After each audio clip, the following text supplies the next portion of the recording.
Welcome to today's Explainer. So today we're decoding this absolutely fascinating concept from Mabel Iam's IM method.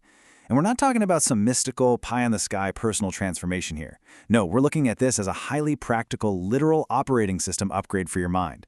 You know, if you've ever felt completely stuck in a loop, just kind of repeating the exact same patterns even when you have the best intentions, well, you're absolutely in the right place.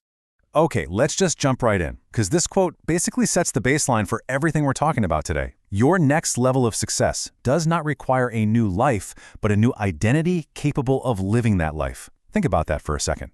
We aren't chasing external fixes. We're not packing up, moving to a new city, or buying a new car to fix our reality.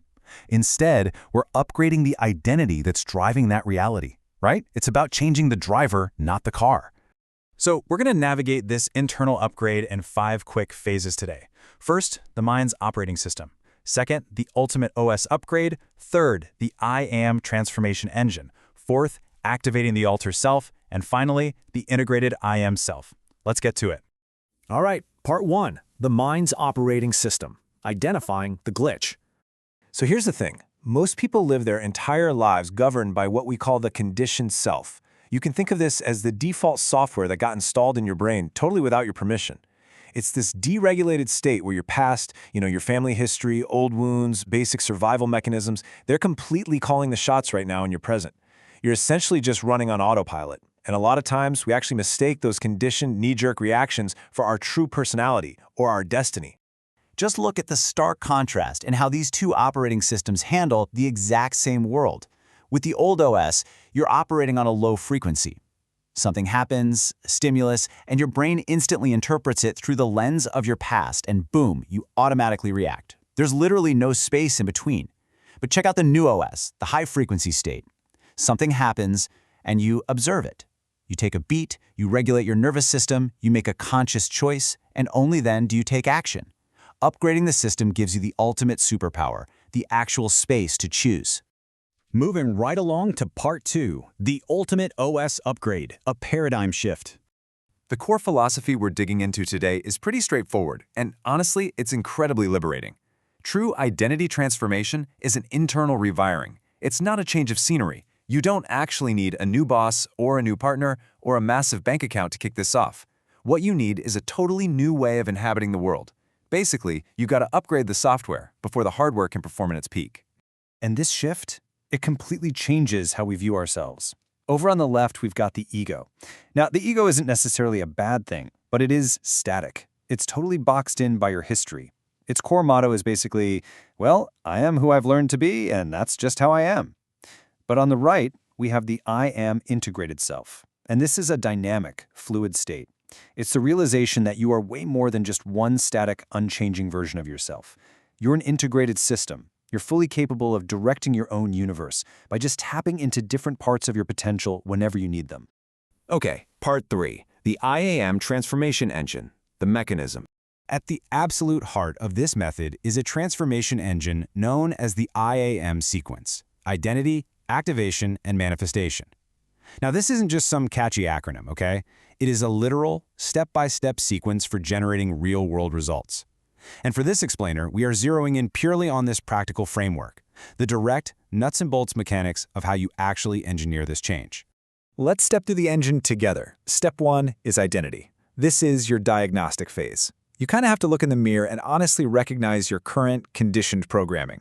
Then comes step 2, activation. This is the fun part, where you deliberately turn on a dormant, super powerful version of yourself, your alter self. And to be clear, you aren't making this alter self up out of thin air. You're just waking up a potential that's already sleeping inside you. And finally, step 3 is manifestation, which is where you actually embody that new identity through concrete actions out in the real world. Now, I really want to emphasize this core rule because it's absolutely the anchor of this entire system. Here it is. You do not manifest what you want. You manifest what your identity is prepared to embody. Let that sink in.